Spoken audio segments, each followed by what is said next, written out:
yang telah melimpahkan nikmat, karena akhirnya cobaannya ada tanda rindu Allah. Yang pertama, tidak usah menyayangi sunnahnya, mengimbang Allah daripada ya sembahyang.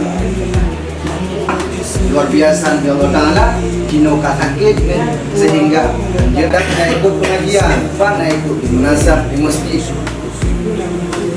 Baik Quran tidak berjana. Wahai malaikat, tekedi ke bumi gaya hamba tersebut. Kita lain balatan dari dulu pula dalam Allah tidak ingin bertabung. Yang balatan. Jadi ada yang jadi Allah Ta'ala tidak membebani kita menaikkan kadar kesanggupan. Jadi bisa dengan